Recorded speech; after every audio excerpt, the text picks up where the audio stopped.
Live from the heart of Baylor Bear Country, the most comprehensive pregame coverage. This is Game Day Live, powered by Sikkim 365 and KWTX News 10. It is Game Day Live on a Saturday morning, and Baylor football and the fan base are thirsty for a win. And if it doesn't come today, if you think the last couple of weeks have been tough, imagine what would happen today. Baylor hosting Long Island in a game that had to be just kind of made up because of what happened with the series against Louisiana Tech, where they pulled out to start a series with Missouri. La Tech was getting an extra home game out of all of that, and so that's why Albany last year and Long Island today, just after 11 o'clock kickoff. I'm David Smoak with Paul Catalina and Craig Smoak, Garrett Ross running the mothership, and thanks to everybody at the KWTX studios for bringing you this show on their great television station. So Baylor is 0-2, Long Island today just after 11 o'clock. Here's a graphic of the longest losing streaks in college football as of now. Nevada with 12. Baylor. Then there's Ball State and Virginia. Virginia lost again last night. Then you have Arkansas State, UConn, and North Texas, all with 4 straight.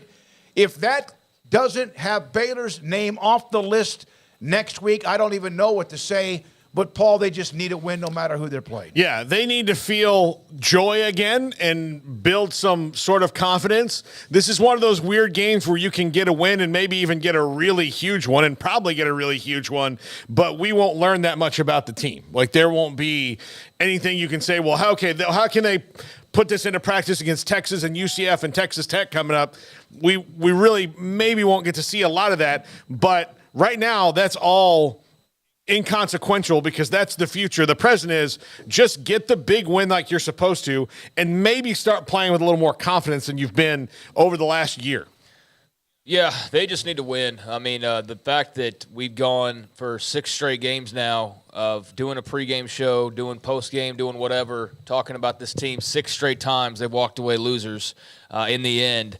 That's just something that has to change for the mindset, the psyche, the whole aura of the not only team but the program and the fan base and everything. I mean, I think everybody's kind of at their wits' end with just the different amounts of ways they've seen this team lose games over their last 6 outings. And I mean, here's the thing about it is you go back 6 games, and I've seen people who kind of want to dismiss the 4 games losing streak heading into this season because it's not the same team. And they're right. But as fans of the program, you are watching 6 straight losses. Yeah, sure, Sawyer Robertson wasn't here for those first 4 games of losing streak, but a lot of other guys were. Blake Shapen was here. A bunch of other guys were. So for a lot of guys, this is a 6-game losing streak. It's just 2 games for this particular team, and that's great that it's not 6. But, they have to win this game today. And it's not just the 6 games in a row. You look at that, but do you know when the last home game they won was? I'm going to say against Iowa State.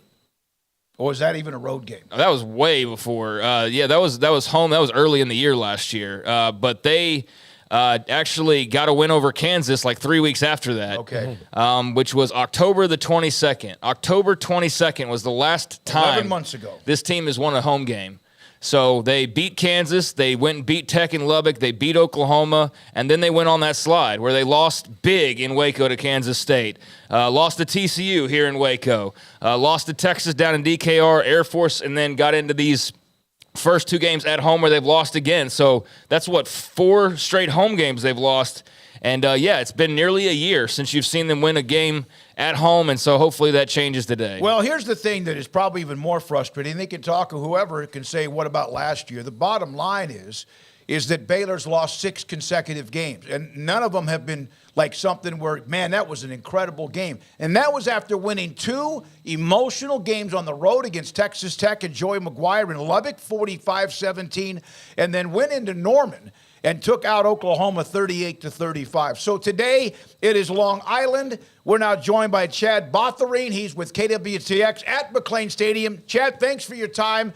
I really don't know what to expect today when it comes to any kind of crowd. The fan base is angry and frustrated and maybe even like just neutral. Your thoughts about right now? It's going to be kind of a little bit moist, but it does not seem like it's going to rain today. Thanks for being a part of the pregame show.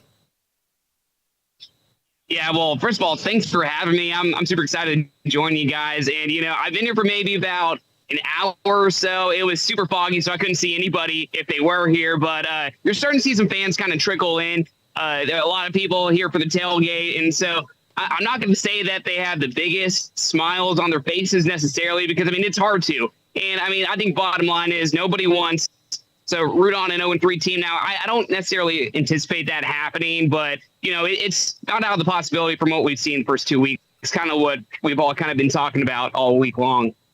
Oh, Chad, I mean, how much do you think, though, that a win would maybe buoy this team to get them out of just the funk, confidence-wise, that they're in? Oh, they could use this as, you know, a huge, you know, trampoline to really get back on the saddle, really get back on their winning wagon. And I mean, they need this, but I don't necessarily think they just need a win. They need a big win. I mean, I think, you know, 2-3 score win would really, really help them, because, you know, you don't want it to come down to, you know, third, fourth quarter, they're still in this game. It's like, what are we doing? But they really need a huge win. They need to really make a huge statement. And, you know, from what we saw with Utah, it wasn't the worst showing with number 12 team in the country. I mean, so you can definitely hang your hats on that, but they need a big win, at least 2-3 touchdowns. You know, Chad, one of the things this team, there aren't any like dynamic type personalities. It's kind of a team that kind of goes about their business, even from the quarterback position, although Sawyer Robertson's got a little bit of that rah-rah in him, who started last week. Shapen just kind of goes about his business. Did you, during the week at all, have any kind of inclination that someone was just ready to say, damn it, we have to play better? Well, I think it kind of goes back to last week. I mean, I look at Matt Jones, look at the defense. I mean, he came to play. He was a leading tackler, had a couple big plays, broke up a few passes that honestly kept Baylor in the game, especially in the second half, and a few broken passes up in the first half. And so, I mean, for me, defensively, he was kind of the one that really stepped up and say, hey, we really need to show up. You know, our season's not over just after, you know, one loss at Texas State, which, by the way, I think this Texas State team, I think they surprised a lot of people. I don't think that's the worst loss in the entire world, but he really stepped up. In terms of some other playmakers, I mean, I was surprised that we didn't see a lot of, I guess, more catches or targets to Drake Dabney, because he showed out. Obviously, they needed him on the line for protection against Utah, which, you know, all those guys, some of the top defensive prospects, but I was surprised that they didn't try to target him more. Chad, thanks for your time. We'll talk to you and check in with you again a little bit later on, closer to the end of the pregame, which will be at 10:30 for us. Kickoff at just after 11. Chad Bothering, KWTX, as you can see, with McLean Stadium just over his shoulder. So looking at the Big 12 today, there are a handful of games at 11 o'clock, the Baylor game with Long Island, but the one that jumps out at me and should is the Kansas State game, ranked 15th in the country, defending Big 12 champions, on the road against an SEC West, and even the SEC, which has been not so sparkling as we're used to seeing with them. And you never know. That's an old Big 8 game, an old Big 12 game. Looking forward to seeing what happens with that one. SEC East in Mizzou. That's right. Yeah. I will say this. This is why this is a bit of a trap game, even though Mizzou has been very bland over the years. Eli Drinkwitz needs a signature win, and this would probably be it if they could get it. I just think that Kansas State is just so ridiculously fundamentally sound in the ways that, you know, people would say is kind of boring, because that's Chris Kleiman, and that, you know, you're going to block and tackle before you do anything else. Like, sometimes I wonder if they practice at the football to make sure that that's what they do right. And you're not going to have penalties. You're going to play really smart, and then you're going to see the athletes. So I think Kansas State just has a little bit too much. I think that what we've seen in the first couple of weeks, Will Howard maybe picked up where he left off, and the addition of Trayshawn Ward has helped at least buoy the loss of Deuce Vaughn, who is as irreplaceable as a college football player as you get. Yeah, I'm looking forward to a time when K-State can move on beyond Deuce being mentioned, but it's just part of who they are, because we haven't seen, you know, but a couple of games, and in those cases, they haven't really needed him, and, you know, guys haven't necessarily emerged on the national scene to make people forget about Deuce Vaughn just yet, but, you know, they're past that now, and are they that team, I think, is the big question. They've got a lot of the elements minus him back from that, and that leads you to believe that that's why they're going to be, in that same vicinity when it comes to the end of the year, and certainly the way they played through these first couple games. I mean, they look about like the only team that just head up right now is going to challenge Texas in the Big 12. I don't have a lot of confidence in the rest of the league right now. Like with Texas at their best or close to their best, who could challenge them? I think K-State's maybe the only one or one of the only ones that can possibly do that. But look, they haven't played anybody these first 2 weeks. That Troy team they played is not like tough Troy that we've come to know. Mm-hmm. That's like a Troy team that's just there right now. So this will be their first big test.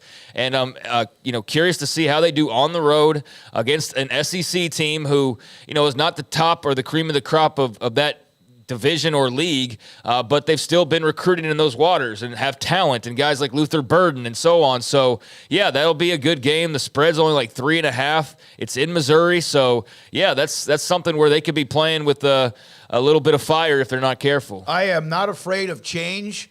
As an old military brat, you had to get used to it every 3 or 4 years. The government told your dad he was going somewhere. But I still, when I see Kansas State, Missouri, some old Big 8 games, of course, they were a part of the Big 12 until Missouri bolted with A&M.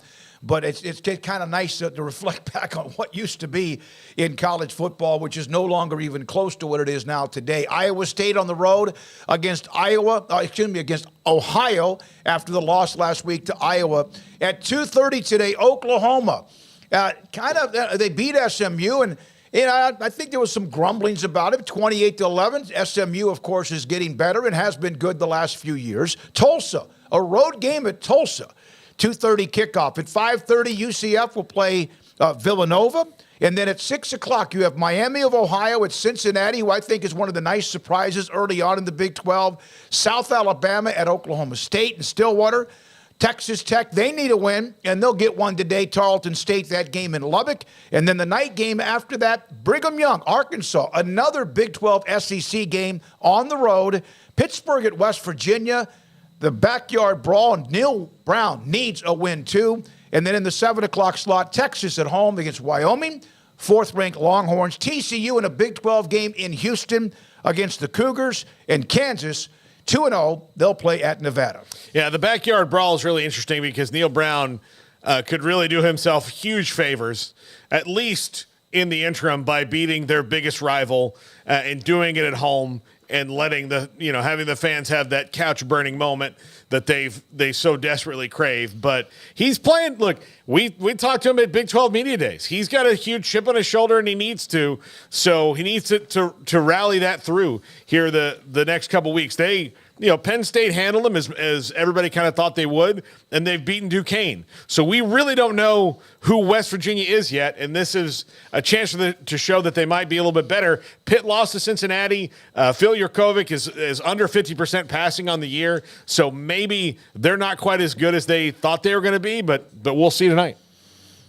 I think there are 3 games that spotlight K-State at Missouri, Brigham Young at Arkansas, Pittsburgh at West Virginia. No, I take that back because the Big 12 game between TCU and Houston. Those are the 4 games to me that kind of set up the weekend of whatever it might be for the Big 12. Craig, do you agree? Yeah, I mean, those are some interesting games. BYU being at Arkansas, I think obviously like Kansas State going and playing an SEC team on the road is a nice test, even though Arkansas, like Missouri, is not the top of their division, much less the top of the league, but still, talented players like KJ Jefferson. So, good opportunity to face a name opponent and get a, nice potential win on the road. I think, Texas, it'll be interesting to see how they, respond to the Alabama performance last week. Is there a little bit of a letdown? Although we know Wyoming beat Tech, so you aren't necessarily underestimating them. But then again, I don't know that you were ever all that scared to begin with, and I don't know that really changes your opinion too much because you feel you're much better than Wyoming, but just how sharp are they coming off of the Alabama win? Houston, I think, is really riding a thin line right now. I think with the way the season has started off, they were very fortunate to beat what now looks like it's a pretty bad UTSA team, honestly. UTSA getting beat last night, no Frank Harris. He wasn't good when he was playing. He was dinged up. So Houston got that win. But besides that, if it wasn't for that, then I think we'd be talking even more harshly about Dana Holgorsen and sort of where they are. So, interested to see what kind of crowd they have and what kind of enthusiasm there is to open up Big 12 play officially with a quality opponent like TCU. And then, how does Oklahoma look after all the Jeff Lebby, nonsense this week with the Art Briles, picture and him being on the field last week, and then Lebby having to apologize for it and clearly getting reprimanded, and all of what happened there is still, I think, bubbling, and I'm curious to see, just how normal it is for the Sooners and what that offense looks like, because quite frankly, their offense hasn't looked that great with Dylan Gabriel. I mean, they've won their first 2 games. The first one was easy because they were so much better. Last week was a struggle, and I know there's some chirping about, hey, we'd rather see Jackson Arnold back here. Yep. So you combine that with Lebby's misstep last week, and just wondering what the climate's like in Norman, Oklahoma, but they should win today. But that's an interesting backstory. So, yeah, there's a lot of, matchups that are just good in general, but also some other storylines as well that should make it a pretty fun slate. Big 12 needs a couple of nice non-conference wins outside of what Texas was able to do in Tuscaloosa last week, 34-24. K-State, Missouri, Brigham Young at Arkansas, and then, of course, the game I mentioned as well between the 2 Big 12 teams in Texas, TCU and also Houston. When we come back, we'll go over a stat. Craig mentioned UTSA. One of the college games last night was Army and UTSA.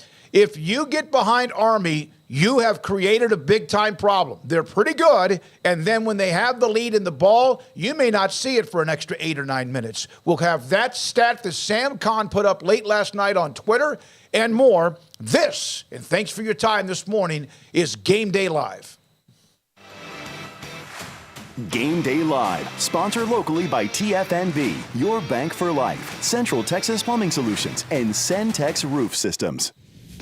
When the sun rises over Central Texas, we know there's work to be done. So if you need to dig, haul, cut, lift, mow, or anything in between, your local Bobcat dealers in Waco and Temple have all the equipment you'll need to get the job done right.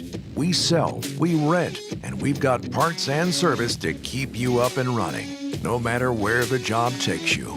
There's work to do. Let's get it done.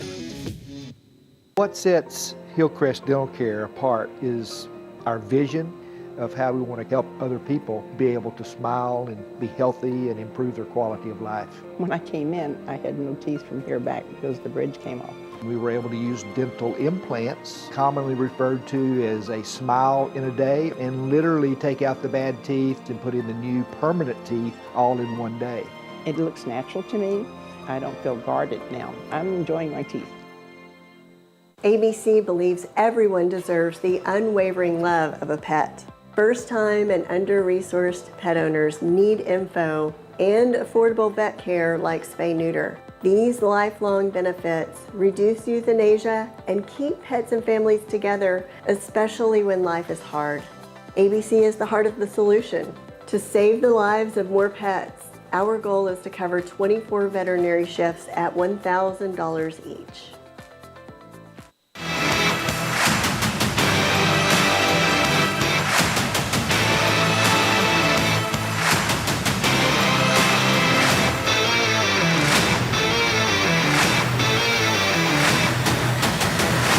It's Game Day Live here as we are on 365 Sports in our studio, just down from McLean Stadium on MLK and Elm Avenue, and also on KWTX. We will take you up until around 10:30, and then, of course, kickoff at just after 11 o'clock. And somebody asked last week, they said, why do you go off a half an hour earlier? Just for logistics reasons, because of getting out of here, getting to the stadium, although I don't know what the crowd's going to be like as far as at McLean Stadium after the 0-2 start, and it's Long Island, but then gives us a chance. We normally walk into the press box about the time the national anthem is playing. So we showed you the losing streak. UTSA last night against Army. This is unbelievable. 44, and this is a list. We're going to show you this list. Army had the ball for 44 minutes and 25 seconds out of 60. They had no penalties. They had no turnovers. Since 2000, 32 teams have won a game without penalties or without any turnovers. Army's the only one to do it with 40-plus minutes time of possession. So the longer you have the ball, the more opportunities to turn it over. And then again, they win. They beat UTSA and Jeff Traylor, the second loss for Coach Traylor and company. And Army is a dangerous team to play. Remember they went to Oklahoma one year, and I mean that thing went down to the wire. When they have the ball and the lead, it is almost like strychnine. Well, and, we've talked to several coaches about this, but particularly Coach Traylor last year when they played them, asked him how difficult it is preparing for them because you have to teach your scout team how to do these things. Mm-hmm. You have to go to kids who maybe not saw an offense like this when they were in high school. And you have to tell them, like, all right, so you're going to line up, and there's going to be guys, on the wings here doing this and motioning and fullbacks, and this offense is thrilled when they get 3 yards on a carry, because if they do that 3 times, if they get just a little bit extra each of those 3 yards, they've got a first down. They're going to wait until the play clock is under 5 seconds to snap it all the time. Unlike us, who we're trying to get it snapped before 5 seconds even ticks off of it. So it's so different, and it's so hard to prepare for. And if you get on the other side of it and they're in control of a game, then you're standing in not even quicksand, like slow sand. It's just like, and you can't do anything about it. That's the second time the UTSA has lost to Army, so they just seem to have a little bit of the formula to beat the Roadrunners, and it doesn't help when your superstar, super veteran quarterback is banged up and not playing like Frank Harris was for the Roadrunners. I mean, that's a big part of why you're excited about this season, and he's not available for you. And in a game like this, I'm not sure how effective he would have been maybe anyways, because it's not like they would have had the ball that often, but maybe it gives you a little bit of a spark regardless. Kudos to Army for playing, keep away and playing clean and playing a pretty perfect game. I know that Traylor said after the game it was embarrassing. So they're feeling pretty, stymied by the loss last night and a little flustered, I think. I mean, I'm sure he'll get it back on track and it'll be all fine when it's said and done. But, yeah, this is not the beginning of the season start that you drew up for UTSA. And whenever we talked to him a couple times during the offseason, I mean, he made mention of how difficult the schedule was, or we made mention to him about how difficult the schedule was. And they've got, Tennessee up next? Mm-hmm. So they're about to be 1-3. Yeah. And that's not at all what you thought with Frank Harris coming back and how it was lined up. But you knew that there was also a possibility given the schedule. And, here we are. So very important to see what they look like next week. But, that's what Army does. And every once in a while they jump up and bite you. All right. One other note. I don't know if you saw this in college basketball with the basketball season practices around the corner. Arterio Morris, who played for Texas last year, he had some domestic violence issues, played for Texas last year, moved to KU, is a part of the Kansas basketball team, and the Kansas City Star reporting last night that he has been suspended following a rape allegation. So a young man who had a troubled and checkered past, and I got to give Kansas one of the Rock Chalk blogs said when you take a player like that has a history, you also then have to take the heat when something happens, but that's an allegation. But Arterio Morris, and we're not really all that far away from basketball season. Kansas is fine with or without him, but that's kind of a dark spot right now, even before the season begins. Yeah, but it could be a rare misstep from Bill Self in that, you don't take a guy like that might, when you have the transfer portal in your Kansas, that's a scholarship they could have used that now is burned because it's almost the season. Yeah, I don't, know what to think too much of it until we learn more information. But, there's certainly times where, there's false allegations made. There's times where there's not. I don't know what the case is here. So refrain from, making a judgment or anything like that. But, you do start to go like, all right, you're getting caught up in an awful lot of these things compared to just your average person. It's a couple pretty major accusations or what have you in the last year. So, yeah, not sure what's going on there, but obviously a situation that we'll continue to monitor and that needs to be looked into further by, actual law enforcement, but not a good look, and especially not if, this does result in something pretty serious. It makes you scratch your head and go, why? Why even take that risk, and what made you, decide that was the best move for your program? So we will see, because there's obviously more to come here. Congratulations last night. The Baylor volleyball team, 18th ranked team in the country, beat 19th ranked Ohio State in an exhausting 5-set match, and Baylor winning in that match 3 sets to 2. One other note, Paul, back to the Army, UTSA, and Craig's stat of winning perfectly, almost like flawlessly. The last team prior to that to do it with more time of possession. It was 36 minutes and 31 seconds. Alabama in 2014 beat A&M 59-0. I think you went to that game in Tuscaloosa. I was there. That was the most time of possession to reach the threshold of what Army did with no turnovers and also with the time of possession and no penalties. Yes, it was the most disappointed I've ever seen my dad. As a matter of fact, he was so excited to be there in the morning and so pissed off to leave the place in the afternoon. But yeah, I was at that game. That was the end of Kenny Hill's starting career at A&M. Obviously, we know he went on to TCU, and yeah, that was an absolute beatdown from the jump. And then you don't even realize, like, when you're at a game like that and you're sitting in the stands, it's one of those things where about halfway through the second quarter, you go, has A&M had the ball? Yeah. No. And then you realize, like, oh, it's been like 7 minutes since that's happened. And then they have it for 30 seconds, and then 7 more minutes passes. Yeah, I remember that. That was a disastrous 59-0 Alabama beating A&M. That was the longest or most time of possession, no penalties, no turnovers, prior to last night's game with Army beating UTSA. We'll get to the top 25 outside of the Big 12. We'll have Garrett Ross's top 3, the keys to the game, and then also J.J. Joe around the corner, former Baylor quarterback, also Ricky Thompson, and we'll be live with Taylor Young in just a matter of time, former Baylor star linebacker, and this is 365 Sports and KWTX and Game Day Live. Cars priced right both day and night. Average your car in Texas. Trucks built for you, red, white, and blue. Average your car in Texas. Cars that zoom with lots of room. Average your car in Texas. Count on us, a dealer to trust. Average your car in Waco, Texas.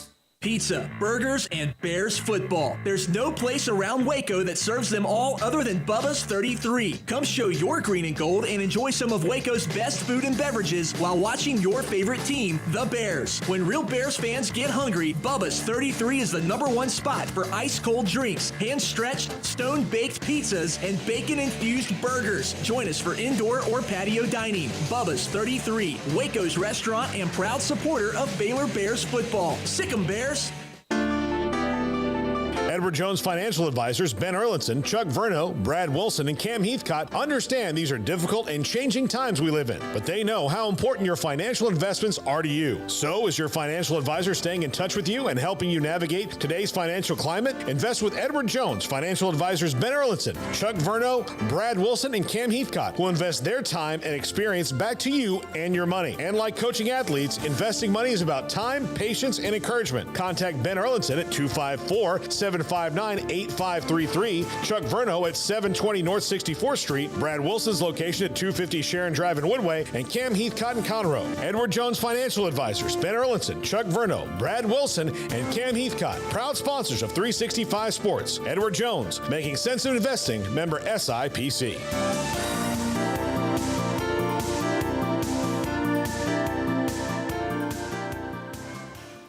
After my first car accident, I feared the biggest damage would be to my wallet.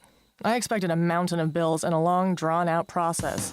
But my Texas Farm Bureau insurance agent was there when I needed her and helped me get back on my feet and in my car in no time. Instead of a hassle, I got reassurance and a quick recovery. Stop by and see our agents at one of our 3 McLennan County locations. Coverage and discounts are subject to qualifications and policy terms and may vary by situation. TFNB Your Bank for Life is the official local bank of Baylor Athletics. Find out why more Central Texas are making TFNB their bank for life. Sign up for our Edge checking and savings accounts to earn interest or cash back. With 5 convenient locations and an award-winning mobile app, banking has never been easier. TFNB Your Bank for Life. Member FDIC.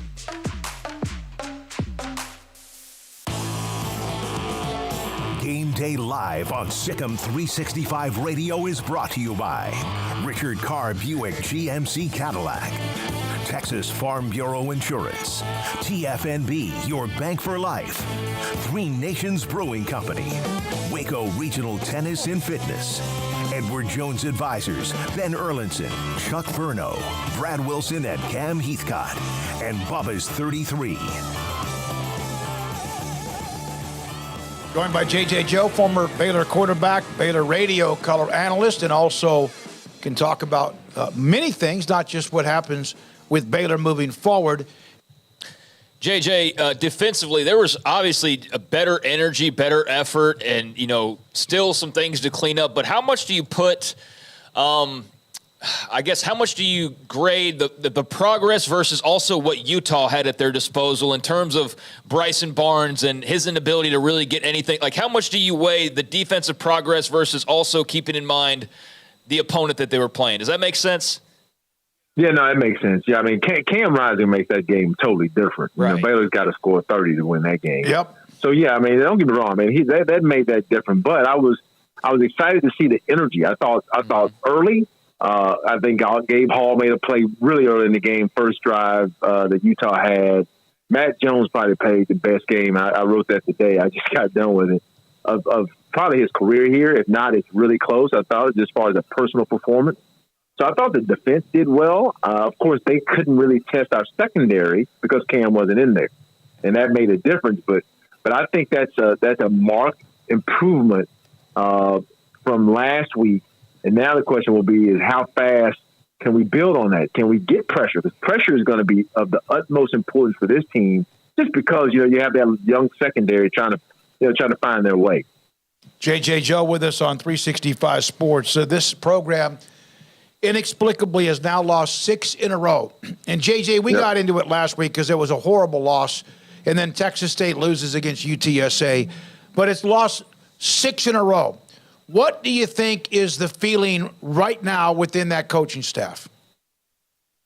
Well, within the coaching staff, those guys care more than anybody. They're the ones that invest most of the time. So I have no doubt that it's eating them up because, you don't win a championship, less than about 2 seasons ago, and then all of a sudden get here and not eat at you. So I know Coach Dave Aranda is on a path as he can be, and so is Coach Grimes and Coach Powlett. But this team is, I wrote this today. I know you guys don't have it yet, but it'll be in my article. It's lost its way. That's all I can say. I mean, it's lost its way, and in a short period of time, we've forgotten how to win. And we've gone from a program that just knew how to win, knew how to pull it out, to one that's looking for what's going to happen next. And that's a hard place to get out of. And we've found every which way but loose of how to lose a game. We've lost it every kind of way. So, if I don't know the answer, the coaches, I know they're searching for the answer. And it has to start with the players, the leaders, the seniors. Those guys have to make a determination of what this season is going to be. Because those coaches, I can tell you, they're working hard. They're trying to put the schemes in place, but, man, this is a hard one to get out of. JJ, you mentioned it there, and I was going to ask you about it. This 6-game losing streak it's almost easier when you've got a team that always loses. Well, didn't cover the tight end again. That guy scored 4 touchdowns, and they lost. The defense can't stop the run. This team, like you said, has found – in the 6 different losses, there obviously are some overlaps, but honestly, this game was different than the Texas State game, which was different than Air Force, which is different than Texas and Kansas State, all going back, which is different than TCU. So if you look at those 6 losses, there's not a through line. So how hard is it to figure out? Because clearly they can't get all 100 guys pulling the rope the same direction each Saturday. Yeah, man, that's what these guys get paid a lot of money to do. They got to figure it out. And I know Mac Rose talking to Coach Aranda. I know he wants performance, and Coach Aranda's talking to his coaches and down the line. But it's a hard one to get out of. And I'll tell you, the one thing I wrote today that you guys will see get posted is, man, the one thing I know, football is about X's and O's. You got to have good coaches with good schemes, and I think we have good coaches with sound schemes, good schemes. But at the end of the day, this is about the Jimmies and Joes, my man. And the thing, if you ask me, what maybe itches me a little bit to be an offensive player is it is inexcusable to me for certain guys not to touch the ball a certain number of times. Unless the team is just putting 2 or 3 guys on, they can't get it. And I look at that and say, The reason you won in 21 is because Abram Smith ran the ball almost 300 doggone times, and Treston Edmer touched it, and Taekwon Thornton touched it. I love Dominic Richardson, but he is what he is. He's a very good, solid workhorse back that's going to get those chains moving. But the game breakers are not touching the ball. And y'all know who the game breakers are. I know who they are. And they cannot touch the ball 8 times a game for this team to win. And if they keep doing that, if you don't figure out a way how to scheme up the ball to let speed guys touch the ball, playmakers touch the ball, you'll lose. What was the score? 13-16, whatever we lost by. And you just won't score a touchdown. It's too hard in this league to consistently drive that ball like you got to and score a touchdown. Now, did we miss some stuff? Yeah, we missed some deep balls. But you know what? I like throwing to a guy who can run, really run. Because if you throw it right, or even if you throw it wrong, sometimes they'll go get it and make it right? JJ, I agree with you. Are you referring to Monterey Baldwin? I am. I mean, I'm not in practice. Like I said, I wrote this. I don't know what's going on in practice, whatever. But for Monterey, he's not only falling off the reception list, he's falling almost off the participation list. Mm-hmm. So, and to me, if I have a guy on scholarship that ran a 10.66 in high school, the one thing I'm going to do to you about 3 or 4 times, I'm going to line you up outside, and you're going to run vertical at least 3 times. And I'm just going to see if they can guard you. And he's proven to me, and I don't know what's going on in practice. I don't know if he's not performing or what. He's shown us that he can make a play every once in a while. And him not touching the ball at all is surprising. And Tevin Reese having 14 rushes in 2 weeks to me for a team that's struggling to score is surprising to me as well. We appreciate your time as always. Thanks, Smoak. Appreciate it. JJ Joe, Baylor Radio, former Bears quarterback. Central Texas Plumbing Solution is the team you can count on to go the extra mile and resolve your plumbing problems quickly and thoroughly, getting it done right the first time. So when you need some help before the big game, call Central Texas Plumbing Solutions. I'm Carol Weaver, your Central Texas mattress expert at Waco Mattress Center, serving all of Central Texas with top-rated brands like Sealy Posturepedic, Stearns & Foster, and the best-selling Tempur-Pedic. We have over 60 models on our floor with same-day delivery available. We make it easy to choose a great night's sleep. You'll be glad you came to Waco Mattress Center. We will not be undersold, and you will get world-class service. I'm Carol Weaver. Thank you for your business and keeping it local.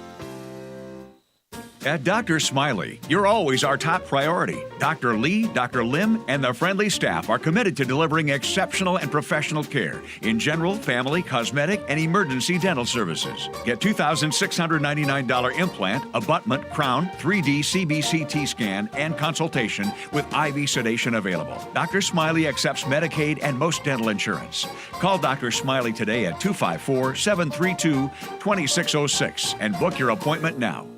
Central Texas Plumbing Solution is the team you can count on to go the extra mile and resolve your plumbing problems quickly and thoroughly, getting it done right the first time. So when you need some help before the big game, call Central Texas Plumbing Solutions.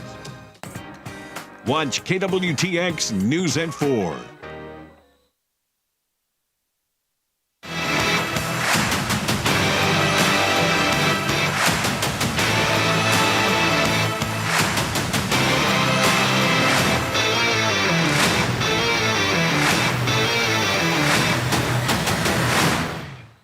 Welcome back into Game Day Live. I'm Garrett Ross with today's Keys to the Game presented by Richard Carr Motors. I mean, I know right now things aren't really great here in Waco. When it comes to Baylor football, there's a lot of animosity. It's 0-2 right now. If you go back to last season, Baylor's currently riding a 6-game losing streak, which is really not ideal for any program in the nation. And then that's kind of caused a rift right now. If you go and look, you have some of the fans not enjoying the game day atmosphere. There's a lot of animosity towards the administration and the communication between both parties. And it's just winning right now is ideal, I think, to get everything back on track for Baylor. This is one of those situations where a lot of programs in the country face similar situations. I do think Dave Aranda is the right guy for the job. I think overall, if you look how Baylor has to navigate the current landscape of college athletics, especially on the football side, Dave Aranda fits the bill. I understand that it's also year 4. You would like to see more progress, and I'm guilty of this myself. I've thought about this a lot over the past week for Baylor. But you had 17 starters. get an opportunity for the first time. Okay, if you look at that over the course of the first 2 games, I think that really plays into how things have unfolded. And while that's not ideal, I think you got to take it with a whole different perspective and just look at the situation for what it is. But as we head into this game, Long Island's coming into town to face Baylor, and this is a program who Baylor should really have no problems with. Long Island has struggled to get their offensive going against Ohio. They struggled to get it going against Bryant. And you're probably going to deal with a backup quarterback. This offense has been able to only muster up 10 points per game right now. And I think when you look at this Baylor defense, they're going to do a good job of holding them intact. So let's get to the keys to the game here for the Long Island Sharks.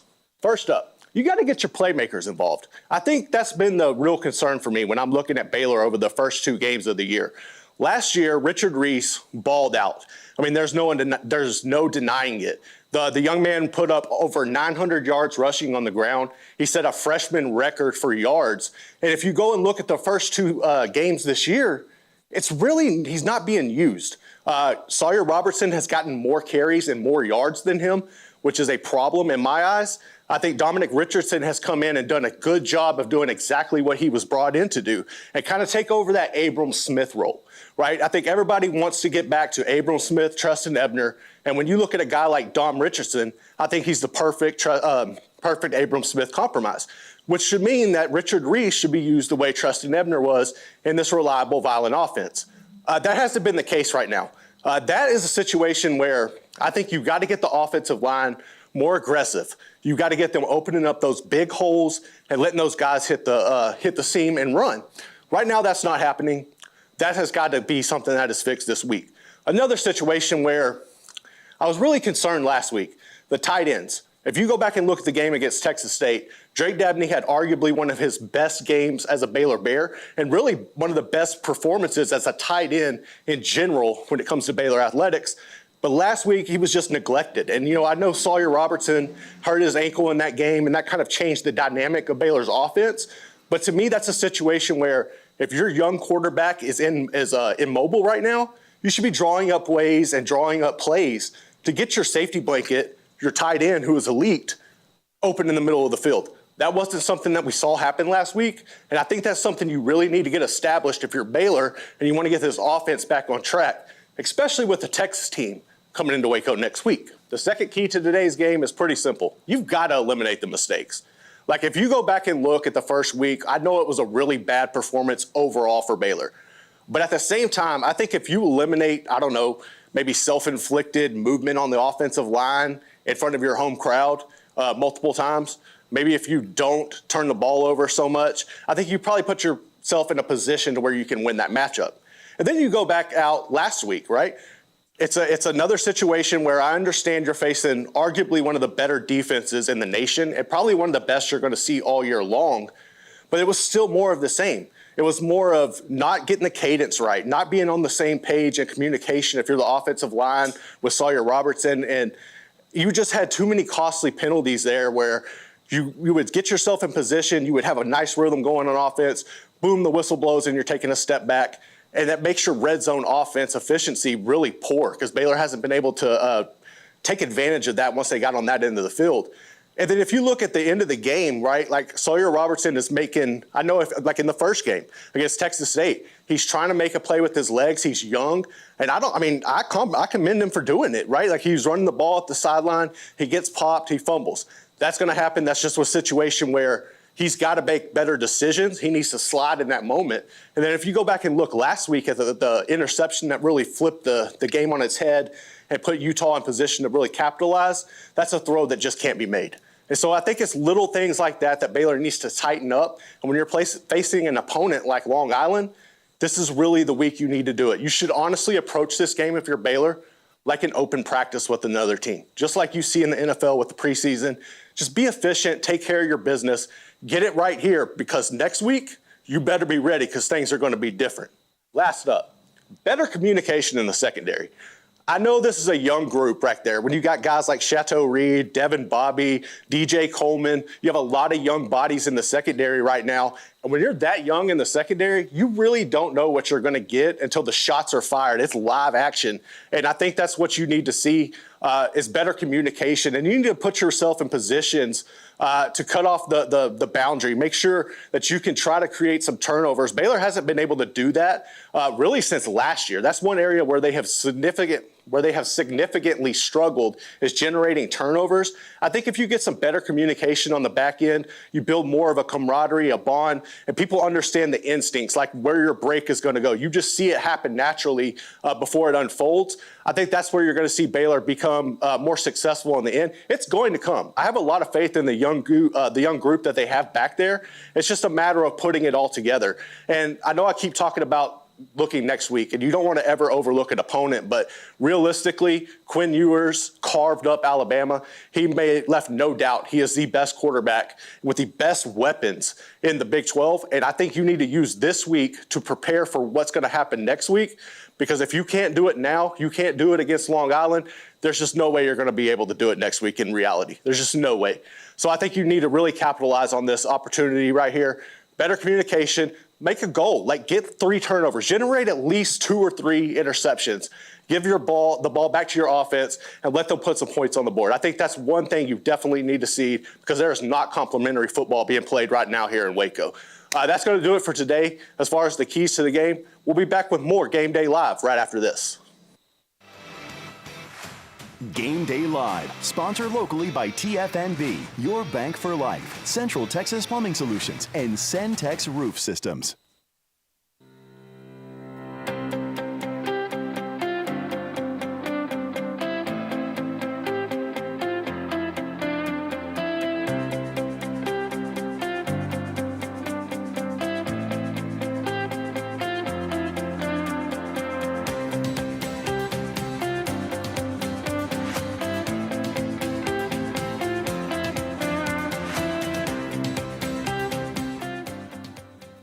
Shelly's business needs to be more efficient, and she heard hybrid meeting would help. She called Asbel Electronics, and we took her vision and created a space that was easy to use and maximize live interaction in the office while fully interacting with customers and remote workers. Pastor Dave wanted to live stream his Sunday services, so he called Asbel Electronics. We implemented technologies that brought the in-church experience to the living room while minimizing volunteers' workflow. Let us make your vision come true. Contact Asbel Electronics for all your professional audio-visual needs. Hello, I'm Sharon Kerr, and I recommend Tony Lenore and Centex Roof System to all my friends, my family, and clients. When it came time to replace our roof, making an investment in your home, and when you're doing something like that, you want to make sure it's somebody that's got high character, which made Centex Roof Systems the obvious choice. Well, I had a hail claim, and Centex Roof Systems made a stressful situation into a very easy situation. For your hometown roofer, we approve this message.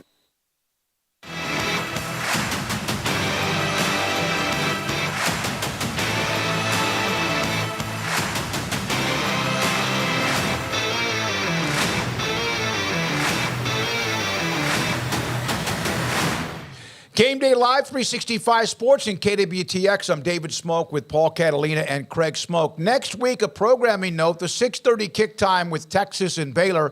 We will be on that day from 4 until 5:30, 4 until 5:30 on the CW. Today, and of course last week, it has been KWTX. We will, we're still working on Taylor Young, but we will hear from Ricky Thompson, former Baylor wide receiver who does the sideline work for the radio call. He'll join us a little bit later on today.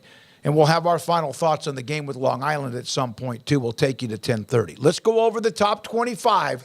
And some games probably maybe not much to say about them, but we'll start with FSU, one of the most impressive teams so far this year.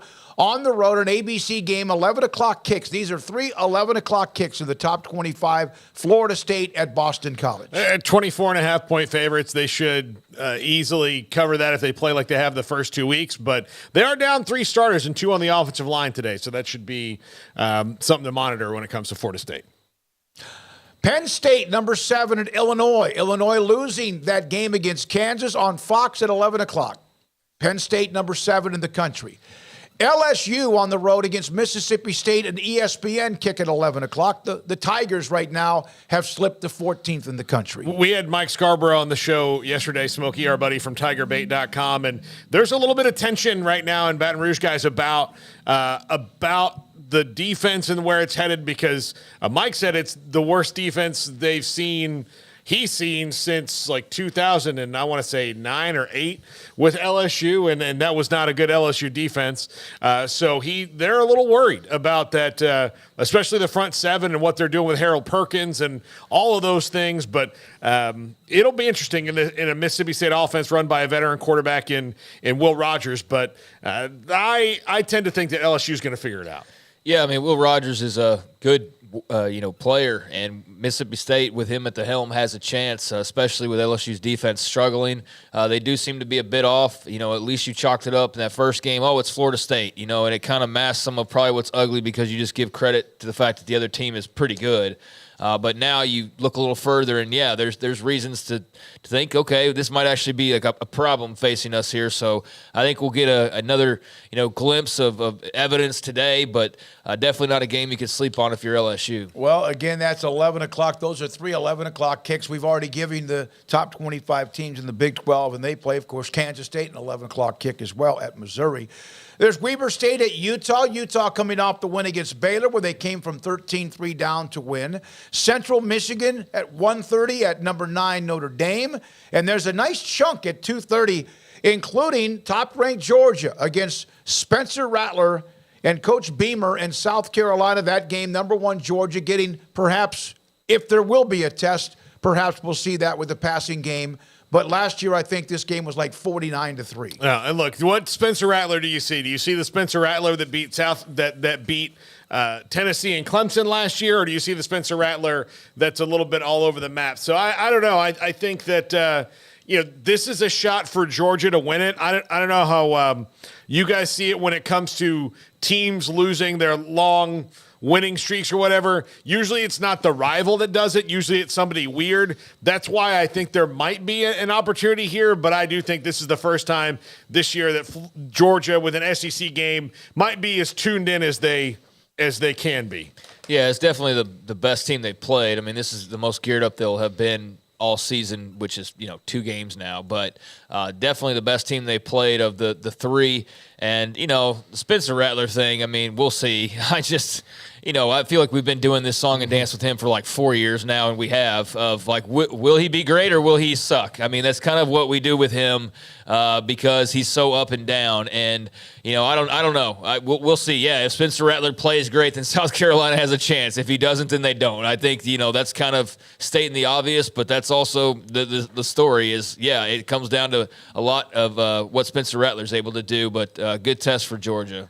There is the game in Tampa at Raymond James Stadium. USF hosting what is now 10th-ranked Alabama after they were spanked at home by Texas. And Nick Saban is going with a different quarterback instead of Jalen Milroe. Yeah, I think this is good in 2 regards. Look, you went and got Tyler Buchner for a reason after the spring, as you weren't that confident with Jalen Milroe then. And then after the Texas game, he didn't play well, and there's some things he has to do. But you have to protect the athletic resource that is Jalen Milroe. You do not want to throw him out there if he's not confident or if he's not ready to really be the starter week in and week out, and then ruin him forever. Like, they've got to figure out whether it is running the offense that Tyler Buchner is more comfortable with, which is clearly what Tommy Rees coached when he was at Notre Dame, and he knows Tyler Buchner because he recruited him there, or changing it almost completely to do something that's more Jalen Milroe friendly. And so I think it's a pretty smart move to move away from Milroe, just in the fact that he's such an incredible athlete. You do not want to wreck his confidence early if you do believe he does have a future at quarterback for you. Yeah, I think smart by Saban, and it's your last tune-up before SEC play, so when else are you going to get a look at Tyler Buchner? And if something goes wrong or if Milroe is struggling, then he's going to throw a raw Tyler Buchner in there who hasn't really played all that much. So, yeah, give him some run and just see what the offense looks like with him for a little while. And, it's not even necessarily a disrespectful thing to Milroe. I mean, I know why it's going to be viewed that way by some of, he's yanking the leash early, but I think this is like, let's see what else we have as well. I mean, he could have easily have done that last week, and nobody would have batted an eye, but he chose to stick with Milroe, which is, going to be probably ignored by people who want to complain about Buckner, but he could have done it last week in the middle of that game, and nobody would have thought twice about it because – look, man, more like Milroe, deep ball, beautiful, great deep. But, man, it was like watching somebody with a hand tied behind their back trying to run that offense last week. I mean, it was painful to watch. It was all or nothing on any given play and very little in between. There was no moving down the field. It was throw it up, great pass, great catch, whatever it takes, and just hope that you burn Texas defense, and then you can somehow get a stop. And it was just painful. So I don't blame Saban at all for just shaking the tree a little bit and seeing, what comes out with Tyler Buckner. And look, if he doesn't play well, then there's Jalen Milroe. And, you know at least a little bit more about what you've got in the cabinet there. So there's that, the change at quarterback for Alabama. They don't have to have Bryce Young or Jalen Hurts or Tua to be able to score or be good. They need somebody also to manage the game. And Milroe made some spectacular plays, but, man, they just weren't going to take the ball and go 9 plays, 75 yards, and complete a couple of third down plays and keep the drive alive. San Diego State. He wasn't even able to run all that effectively either. So then it was truly UT, just like it was just the deep ball or it was nothing at all. And that was very frustrating to watch. I think they would have been better just to run the quarterback wildcat with Milroe. Yeah, it's like they were trying to protect him, but then again, it was for what? I mean, I thought they were going to run him more. But regardless, we'll see what happens today with that. And the picks, of course, both UT defensive, the picks were deadly. Barron with the pick that deepened the territory against Alabama that really were crushing blows as the Texas defense played so well. All right, couple of three real quickly at 2:30, Oregon State home against San Diego State. Minnesota at 20th ranked North Carolina could be interesting with P.J. Fleck and Mac Brown meeting. That's just a weird game. Like, why is this game even happening? No, that's just a weird game, weird matchup. I don't know what to think of it because it's so weird. The ADs were at a convention together and went, let's do this. Yeah. Just drinking beers and going, it'll be hilarious. It's a Power 5 non-conference. I mean, it is, but it's the matches. Minnesota versus North Carolina. Like, there's nothing there that makes that much sense. But, yeah, I mean, that's cool. It should be a great Power 5 matchup just to see something a little bit different. But it's not just one of those that you go like, oh, man, that sounds awesome. It's just one of those I hear and I'm like, that sounds weird. But, okay, yeah, let's watch it. Also, Iowa at home against Western Michigan. At 3 o'clock, so the Western Kentucky at Ohio State. Ohio State fans are waiting for one of those 59-point outbursts. Washington at Michigan State. Turmoil all week, the last couple of weeks in East Lansing with Mel Tucker. Allegations against from activist Brenda Tracy. Washington playing, and they've looked really good, as you expect, with Michael Penix and company in East Lansing. Washington's skill players are so amazing. And they have they've got everything else too, really. But when you watch Michael Penix and those wide receivers and the running backs and just the offense that Kalen DeBoer is throwing out, man, the Pac-12 is going to be wild. It is going to be so wild this year. By the way, that North Carolina-Minnesota game, Craig, that you said is so weird that because they'd never played before until what they're doing this weekend. Yeah, I don't know if it's that or it's just weird. It's just a random matchup. But regardless, the Pac-12's got a lot of talent, especially at quarterback, and Michael Penix is certainly right there near the top of the list. But very curious as to how Michigan State comes out. If it's, let's rally because we're in a bad spot and the whole world's looking at us and we're the bad, they're not the bad guy, but just the program's kind of in the crosshairs of the media because of Mel Tucker. Just how do they respond to all that adversity as a team?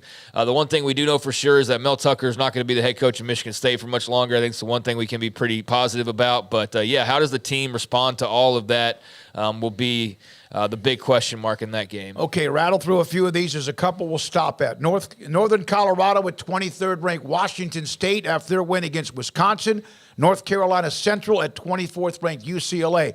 An SEC game that normally would get, whoa, watch out for this one, but Florida is still kind of trying to figure out who they are. Tennessee, 11th ranked Vols in Gainesville at the Swamp against Florida at 6 o'clock. Joe Milton ends the losing streak in Gainesville today against the Gators. They are a little bit slow on defense, and I think that he'll stretch the field on them, and their offense is not fast enough. If Tennessee can get, I would say, a 14 to 17-point lead in this thing, it might wind up closer than that, but I don't think Florida has the offense to come back.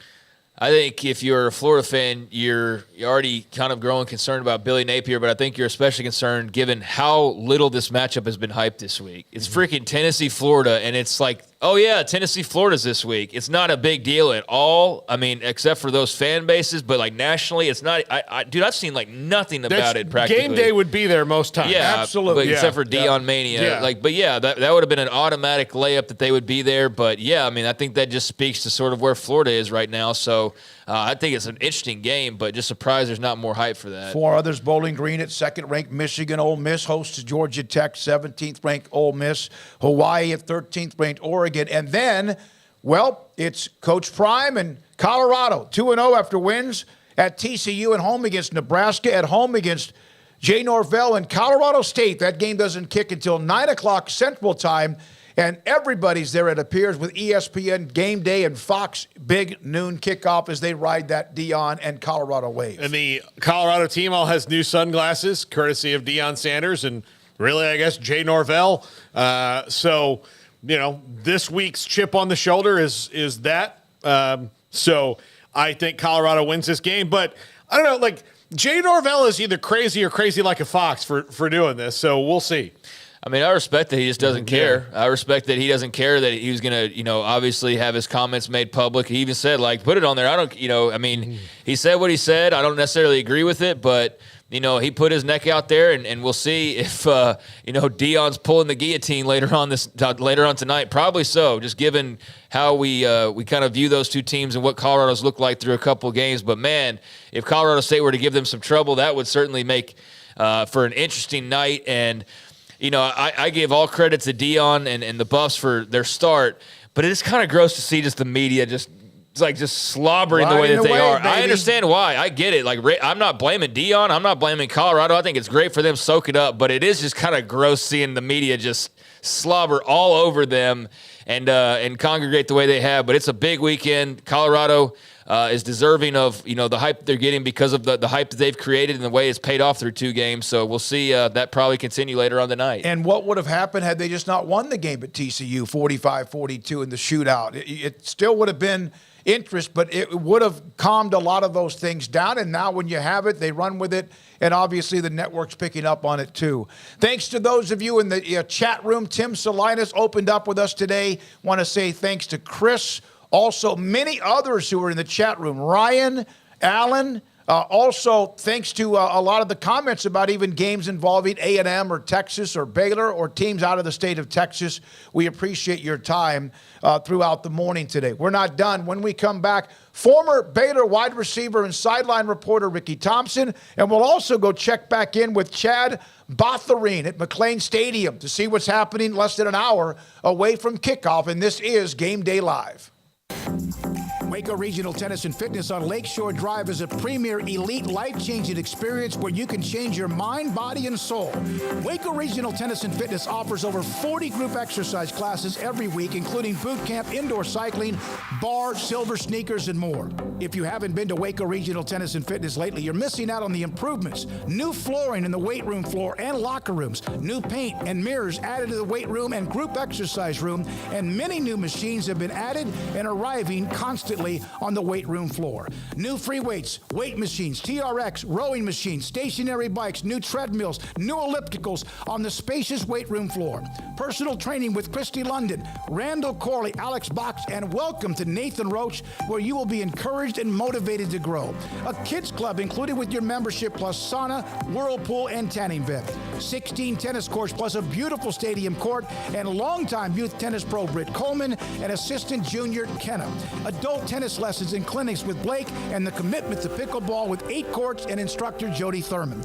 Visit the website at wacotennis.com or visit us at Waco Regional Tennis and Fitness next to Hawaiian Falls on Lakeshore Drive in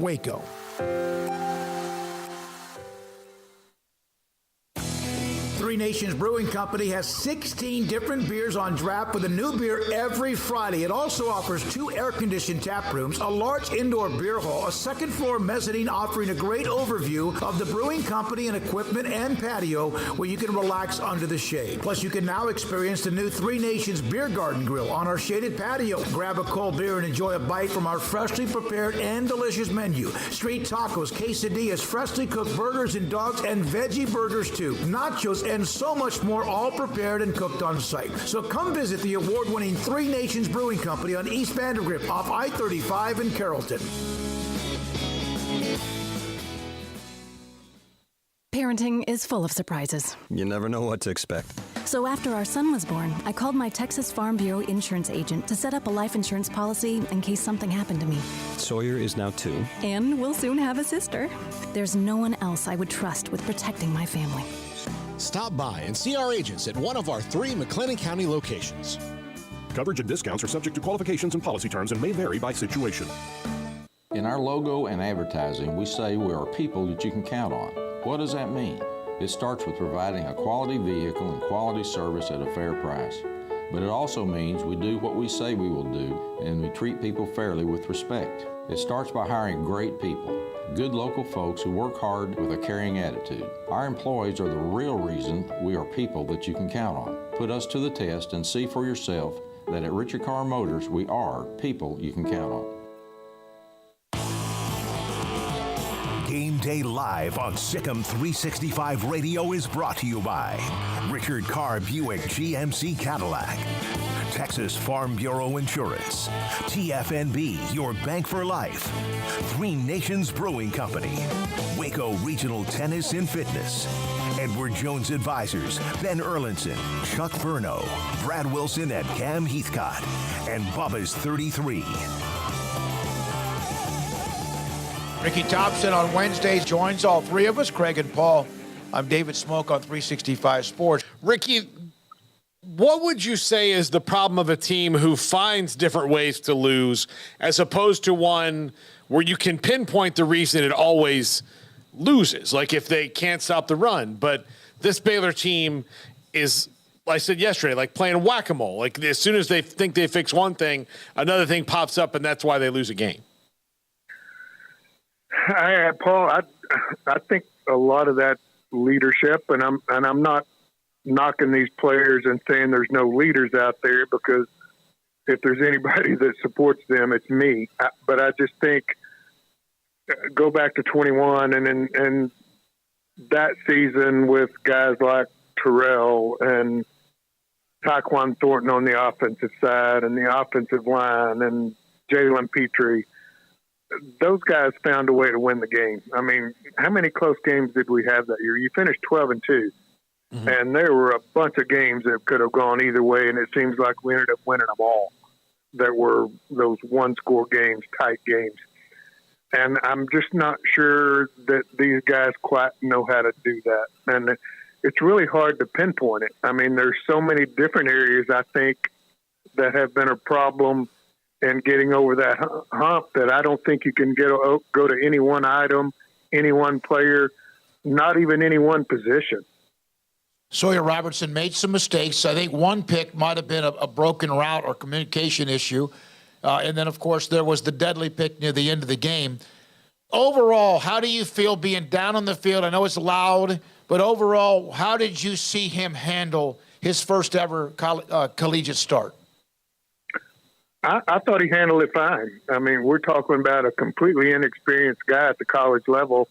The week before, he took his first snap under center ever in a ball game, including junior high and high school. So quite a change for him. And then to get that first start against Utah, as we said, Pac-12 champions 2 consecutive years, I thought he handled it well. I thought his game changed when he hurt his ankle. And I thought that was obvious.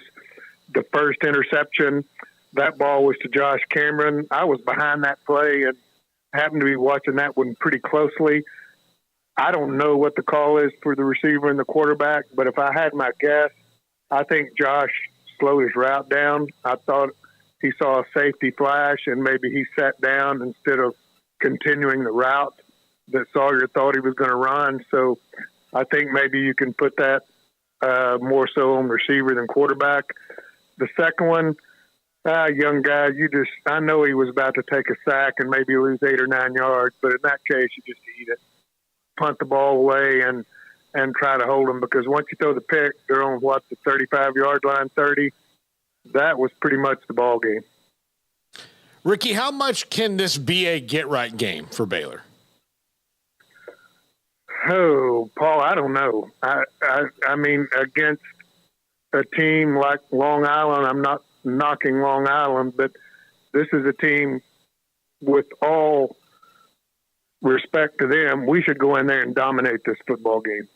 And I don't know how much you get right dominating a team you're supposed to dominate. Does that make sense? Yeah. I think it would be more so if you were coming in and playing a Texas Tech or Houston or a Big 12 opponent, and you really just took it to them and won the football game and won it handily.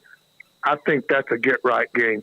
I think this is just a game that you've got to win and you need to dominate, or you really continue that negative trend of the way the season's going. So more than get right, I think this is just one that you've got to have and you've got to go dominate. And I think they will, but I also think you have to. Yeah, kind of. I mean, yeah. If they don't, then I mean, the hot seat's blazing like a 5-alarm fire. But I mean, just how much do you think just getting a win against somebody would help this team's psyche and just kind of everything, Ricky? Not that it would be some massive win, but just to snap the losing streak, to have some guys who are freshmen and younger players playing, just taste a win right before conference play. Do you think that's important, or is that a little bit overblown? No, I don't think it's overblown at all. Particularly when you've lost, 6 in a row? Yeah. Going back into last year, I think that is a very valid point. And we could be playing my old high school, Gatesville High School, and get the win and add some momentum. And it's just that feeling after a game of coming into the locker room after a win and getting to celebrate a little bit and feel good about yourself for the next week. So I think it goes a long way to beat anybody. So maybe the timing of Long Island coming in is better than even I could think. But I still think it will be better to come in and beat somebody like a Tech to get that really the season on the right track. But right now, we take a win against anybody. It's been a long time, guys, since we felt that. In fact, I can remember the game. It was in Lubbock, and that one felt really good with no idea it would be the last for some time. Thank you very much. We'll see you Saturday. All right, thanks, guys. Thank you, Ricky Thompson, former Baylor and NFL receiver Ricky Thompson, Baylor sideline radio analyst. If you like saving money, you'll love Du Bois Furniture's Labor Day sale. It starts with savings of up to 60% off furniture store-wide. But that's not all. Save even more with secret in-store discounts or special financing now at Du Bois Furniture. Shelley's business needs to be more efficient, and she heard hybrid meeting would help. She called Asbel Electronics, and we took her vision and created a space that was easy to use and maximized live interaction in the office while fully interacting with customers and remote workers. Pastor Dave wanted to live stream his Sunday services, so he called Asbel Electronics. We implemented technologies that brought the in-church experience to the living room while minimizing volunteers' workflow. Let us make your vision come true. Contact Asbel Electronics for all your professional audio-visual needs. When the sun rises over Central Texas, we know there's work to be done. So if you need to dig, haul, cut, lift, mow, or anything in between, your local Bobcat dealers in Waco and Temple have all the equipment you'll need to get the job done right. We sell, we rent, and we've got parts and service to keep you up and running, no matter where the job takes you. There's work to do. Let's get it done. Now during Du Bois Furniture's Labor Day mattress sale, get a great night's sleep on a new mattress for less. Raise your sleep comfort and save up to $800 on Sealy, Stearns & Foster, and Tempur-Pedic adjustable sets. Now at Du Bois Furniture. You can count on KWTX, the weather authority.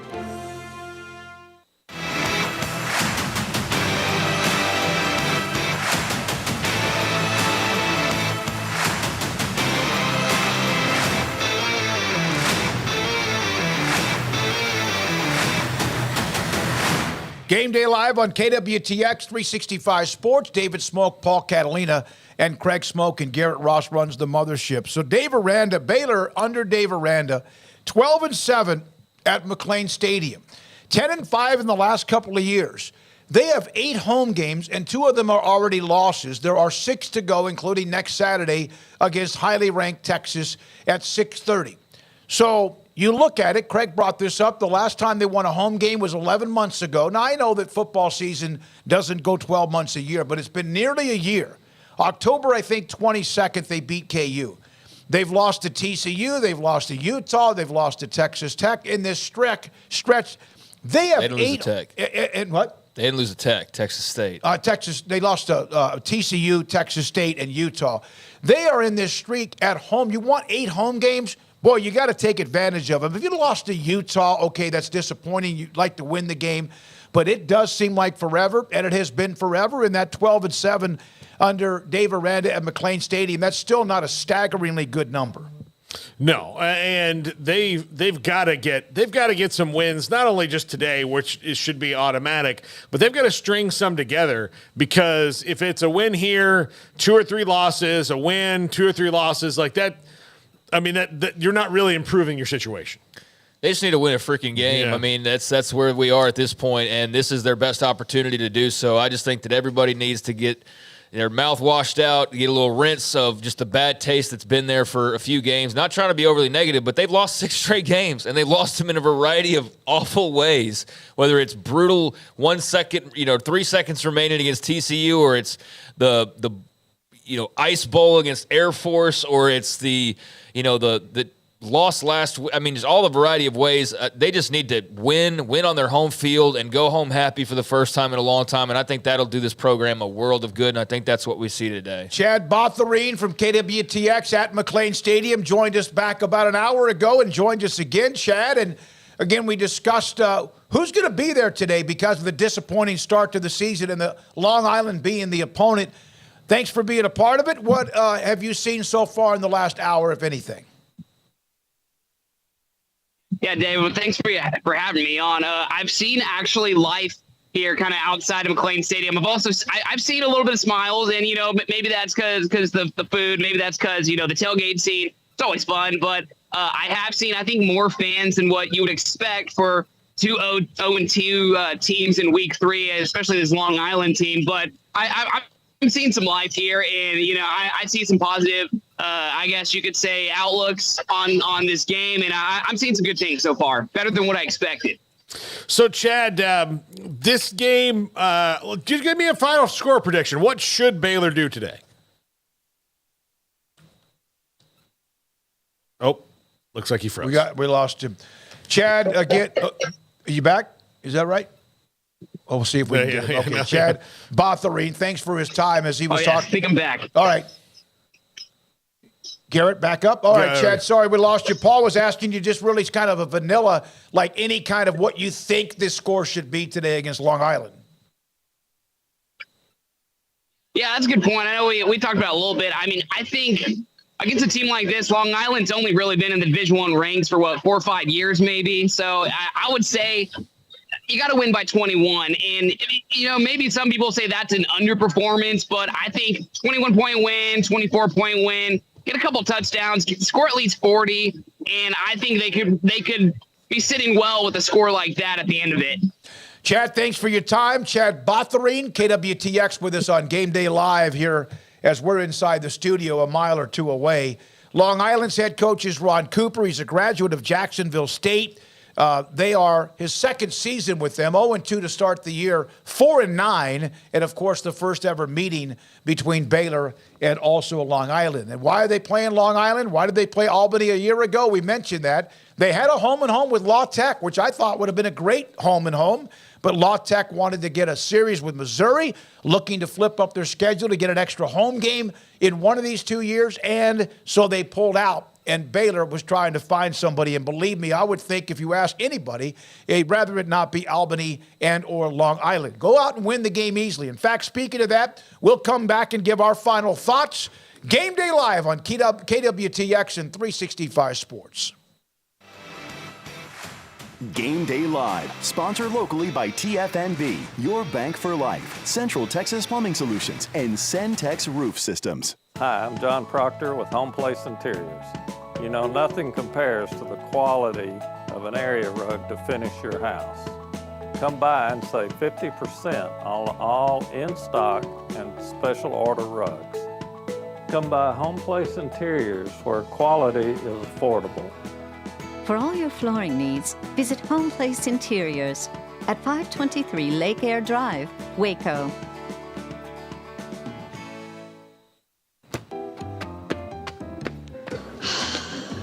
I don't know what any of this stuff is. Is the Jeep not starting? Token, can you please come help?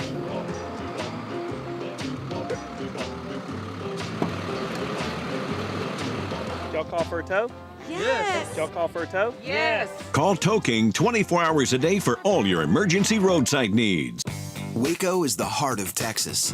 Centrally located and home to industry-leading distribution centers like Amazon, Walmart, and Tractor Supply. From Waco, it's easy to get anywhere you want to go. And at Jeff Hunter Toyota, we have the perfect vehicle to get you there. Like the new Toyota Tundra, Toyota RAV4, Highlander, and Tacoma. Go where you want to go in a new Toyota. Find yours today at Jeff Hunter Toyota. Toyota quality, Waco values.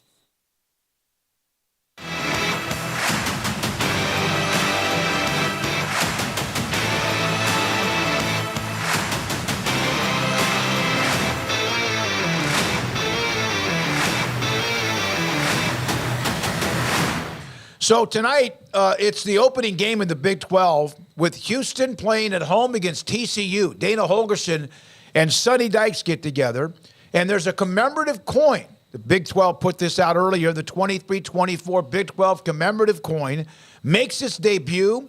TCU and Houston, a chance to win one for yourself if you want to kind of pay attention to that link at Big 12 Conference on X. And so there you go with that. Nice to have a conference game and a bunch of them, including Baylor, Texas, next week. UCF plays at Kansas State, among some others. All right, guys.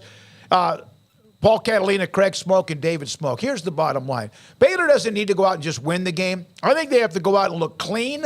I don't want to see false starts. I know that's part of the game, but that's a discipline issue. Turnovers, unless it's a great play by Long Island forcing one, which I hope that's not the case if they put pressure on Sawyer. Will be interesting to see what Robertson does with that ankle being turned, because that did make a difference. Go out and beat the heck out of somebody. Look good doing it. And if this thing gets into the late second quarter and it's 13-3 or something like that, you're going to hear some boos. We had a few of them last week. I just need to see, as someone who covers college football, something that's a little bit crisp. Yeah, signs of life. What are the problems that are haunting you? Get them right this week, because they're going to be exponentially worse if you do those things against Texas, because that is a team that's looking elite coming in here. So you've got to get those things corrected, and this is the week to get them done. Go get a win, start feeling a little bit confident in yourself, and then move on to the next thing. Yeah, I mean, they need to not only win this game, otherwise that's disaster. I mean, there's no other way to put it. It doesn't matter, quarterback or, knock on wood, there's no injuries, but I mean, you definitely want to keep Sawyer Robertson healthy, but I don't see any scenario where a loss is excusable, and I don't think that that's going to be the case today, that we'll have to worry about that. I don't have any doubts in my mind they'll win this game, because that's how much of a mismatch it is. And I know what they've looked like, but they've also looked good enough to at least be 1-1. They look good enough to beat Utah, even if Utah wasn't at full strength last week. They just couldn't finish the job. This, to me, should not only be a win, it should be a convincing win. It should be a win where people, if they're leaving early, it's only because it's such a blowout and not because it's a close game. If it's a close game, that's disaster as well, because there's really not a single category, not a single talent matchup, not a single thing, a part of this game that will lead you to believe that Albany – yeah, it's Albany, right? Long Island, excuse me. Yeah, there you go. I'm already forgetting who they're even playing. That's how irrelevant it is. I don't care who they're playing in this case, because I think it's such a game in their favor that this should be a nice, relaxing, for the most part, enjoyable, just blowout type of a game where you're able to go home happy for the first time in a while. That's what should be expected. That's what they should expect, and that's what we should see, in my opinion, here in just a little while. Garrett Ross, you want to chime in? Are you giving the keys to the game? I don't mean chime in as just like a little flippant thing, but you want to, go out and beat the heck out of somebody. Yeah, this is one where it's really inexcusable if you don't come out with a dub. And I think it's really just, like y'all are saying, be efficient with everything. I kind of mentioned it in the pre-keys to the game, but this is almost a scenario where you could approach this like an NFL team with the open practices that they have, because you should be able to capitalize on everything, be efficient in this, and just really approach it with reps and make sure you have the right amount of repetition, because you cannot have room for error at all next week against Texas. And if you can't clean it up this week against Long Island, then I have no hope for you. All right, Garrett, thank you very much. So, Long Island, they are in this game only because another game was canceled, as I mentioned before. Baylor, just imagine how much better, Paul, you would feel, even though the Texas State loss stings, had they just finished the deal, an extra first down. A field goal that you missed at the end of the first half that might have been just enough of a difference. And you win the game, would you feel differently about this team because it was Utah? If they beat Utah, I don't care if it's Utah's third-string quarterback or not, that is something that that nobody really even expected them to do.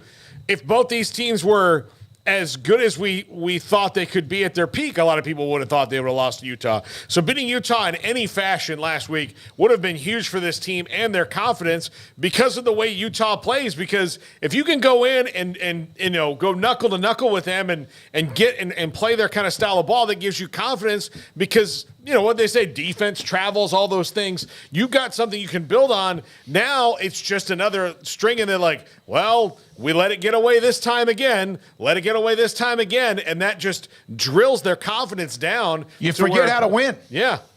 You forget how to win. Yeah, I think beating the number 12 team in the country, no matter what, would have been a big deal. Yeah, I think that would have been massive. And given the fact that we've just spent the last 6 days talking about how bad things are, I think that would have changed the conversation immensely because they would have won a game. They would have won a game over the number 12 team in the country, and we would be talking about, how they have to beat this gimme win on their schedule by a certain way or how do it a certain way to make people feel better. So, yeah, obviously the beating Utah would have been a massive deal for them no matter how it would have happened, and we would be having a totally different conversation today. So that wasn't what happened, though, and they got an opportunity here in 30 minutes to go and get a win and, again, kind of clean their palate a little bit, and I expect that's what we'll see.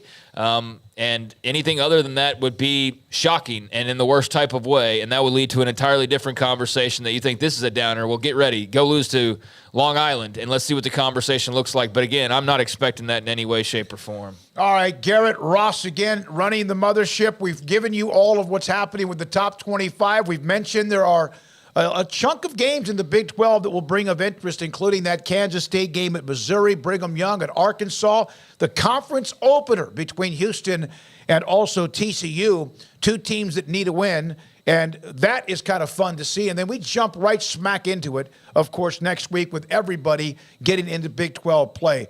Win the game, be convincing, and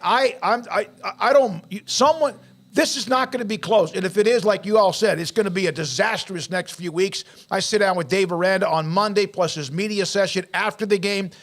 But go out and win the game. I don't want to see a team that looks like they're bored. Because when you've lost 6 games in a row, you cannot act like you are bored no matter who you're playing. No, you gotta be in this every step of the way. I'd like to see some energy. I'd like to see them look like they know what they're doing and just have a nice game plan and, take care of their business. I don't know any other way to say it other than, they should win. They should win convincingly, and if they don't, then there's problems. But, again, I don't expect that. I expect that they will, and if not, then we'll obviously talk about that. But, let's call it what it is. This is a blowout. This is a game that you pay somebody to come up and get beat up. That's what this is. This is not your typical let's look at the balance of the skin. No, this is a lopsided matchup that if it's not lopsided in the end, that spells badly for the team who's lost 6 straight and who can't even manage to beat up on a team that they're paying to beat up on. I tell you, that's exactly right. So you see these, they paid somebody $500,000, and we've seen those teams win. This is not the case here with Long Island. And I like the infusion of youth we have seen with some of the players for Baylor, especially on the defensive end, as they're trying to learn on the fly. So for Garrett Ross, Craig Smoak, Paul Catalina, Chad Boffenstein, I'm David Smoak. This is Game Day Live, and thank you for your time. Central Texas Plumbing Solution is the team you can count on to go the extra mile and resolve your plumbing problems quickly and thoroughly, getting it done right the first time. So when you need some help before the big game, call Central Texas Plumbing Solutions. Locally owned and operated by a Christian family, Syntex Roof Systems is the one to trust. We're the most experienced and trusted roofing company in Central Texas with the best warranty in the business, offering free evaluations with honesty and integrity from start to finish for your roofing project. Thank you for so many wonderful years, and may God continue to share his blessings upon us all. God bless Texas. We're your hometown roofer, and we approve this message. Mac Hiking Temple is proud to celebrate our 20th year as a family-owned and operated business in Central Texas. And deals like these are reason for celebration. Save $10,000 off MSRP on every Ram 25 or 3500 Laramie in stock, or $13,500 on the award-winning Ram 1500 Laramie. Looking for low monthly payment? Lease a new 1500 Laramie 4x4 for only $499 per month. It's our anniversary, and deals